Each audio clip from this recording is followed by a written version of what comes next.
Her tone was calm, too calm. The kind of calm that sounded rehearsed, like she'd practiced it in front of a mirror before dinner.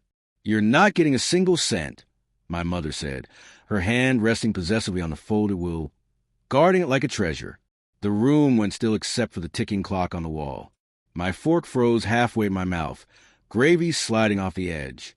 I looked at her, the woman who'd raised me alone after Dad's death, who used to swear I was her entire world. Now, she stared at me like I was a stranger trying to take what was hers. I smiled, slow, deliberate. "Fine," I said quietly, setting my utensils down with care. "Then don't expect a cent from me either." I stood, walked away from the table, and never looked back. That night, something inside me cracked and then settled. I didn't cry. I didn't yell. I just began to plan. It wasn't always this way.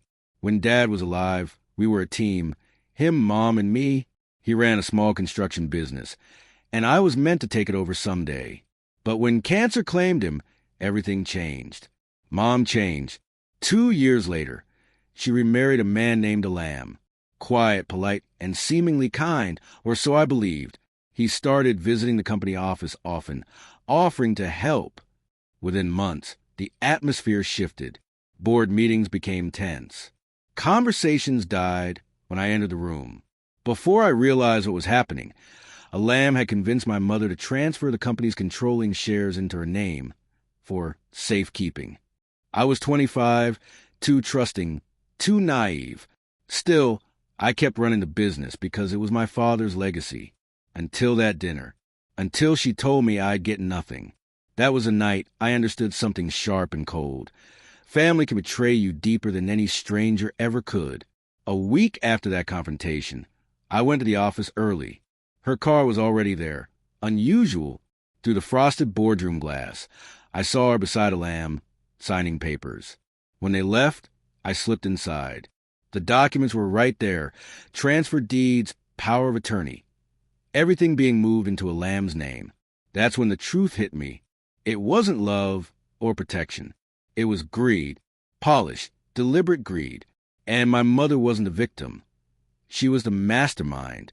I didn't confront her. What good would that do? Words would only tip her off.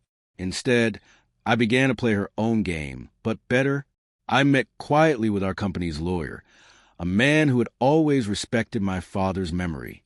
Together, we combed through every file, every clause. That's when I found it, a loophole she'd missed. My father's trust still held a 40% minority share that couldn't be transferred without my written consent. That became my weapon. But I didn't just want leverage. I wanted her to watch everything fall apart. So I started pulling back, slowly, invisibly. I made it look like business as usual, but I stopped managing key accounts. I quietly moved loyal employees into a new consulting firm I was building on the side. By the time they noticed, the company was hollow. I sent quiet reminders of my absence, a return gift, a curt email, silence when she called. I wanted her to feel the isolation she created. 2 months later, it was time. The company was due for its annual audit. I leaked just enough to the press about possible irregularities. When the audit began, false invoices surfaced, Alam's handiwork. He'd been laundering money through shell contracts, all under my mother's signature. When investigators arrived, she panicked. Her calls flooded my phone. I ignored everyone. The firm was suspended pending investigation. Assets frozen. I made sure of it. Then I stepped in, legally, calmly, invoking the trust clause. I petitioned the court to reinstate my 40% share and assume temporary control. The court agreed.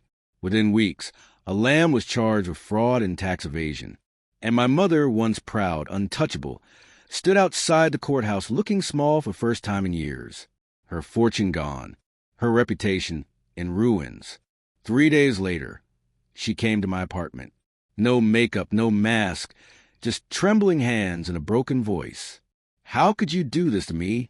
she whispered. I poured her tea, just like she used to do for me. "You did this to yourself," I said softly. Her eyes filled with tears. "You destroyed our family," she murmured. "No," I replied, setting the cup before her. You did, when you chose him over me, when you chose money over blood. She stared at me, finally understanding what she created.